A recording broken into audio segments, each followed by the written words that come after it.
வணக்கம் சகோதர சகோதரிகளே. எப்போ பார்த்தாலும் பசங்க வெளியில் வாங்கி சாப்பிட்றாங்க. இன்றைக்கே நம்மளே செஞ்சு கொடுக்கூடாது அப்படின்றதால தான் ஜெல்லி மிக்ஸ் வாங்கியிருந்தேன். ஸோ அந்த ஜெல்லி மிக்ஸ் பேக்கெட்டை பிரித்து கொட்டும் போது பார்த்தா அதில் ஒரு டோரிமென் கீ செயின் இருந்தது. அவங்களுக்கு ரொம்ப பிடிச்ச கீ செயினாக வேறு ரொம்ப ஹாப்பி ஆகிட்டாங்க. ஸோ அது கூடல இந்த ஒயிட் கலர் பேக்கெட்டையும் பிரித்து கொட்டிக்கிட்டேன். ரெண்டுத்தையும் சேர்த்து நல்லா பவுடராக மிக்ஸ் பண்ணிக்கணும். நான் ஹாட் வாட்டரில் அகரகர் சேர்த்து கொதிக்க வச்சுருந்தேன். ஸோ அந்த ஹாட் வாட்டரை நம்ம இதில் மிக்ஸ் பண்ணிக்கணும். மிக்ஸ் பண்ணி நல்லா merge ஆகிற அளவுக்கு நம்ம கிண்டி விட்டுட்டே இருக்கணும். இப்போ லிக்விடும் நல்லா வந்துருச்சு. ஸோ இதை வந்து நான் வச்சுருக்கிற பவுலில் ஊற்றி வச்சுக்கலாம். நீங்கள் என்ன ஷேப் வச்சுருக்கீங்களோ அந்த ஷேப்ஸில் ஊற்றி வச்சா அந்த ஷேப் வரும்போது இன்னும் நல்லாயிருக்கும். இது ஒரு 45 மினிட்ஸ் வச்சுருக்க சொல்லியிருந்தாங்க வெளியில். ஸோ ஒரு 45 மினிட்ஸ் வெளியில் வச்சோம், நல்லா இருந்தது. இவங்க வந்து டாய்ஸில் ஊற்ற சொன்னதுனால இந்த டாய்ஸ்லாம் நல்லா வாஷ் பண்ணிவிட்டு அந்த ஷேப்பில் ஊற்றி பார்த்தோம்.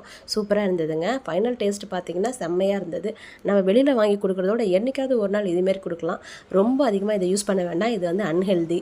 ஸோ உங்களுக்கும் இதுமாரி ட்ரை பண்ணணும்னு தோணுச்சுன்னா ட்ரை பண்ணுங்கள். Thank you friends, bye bye.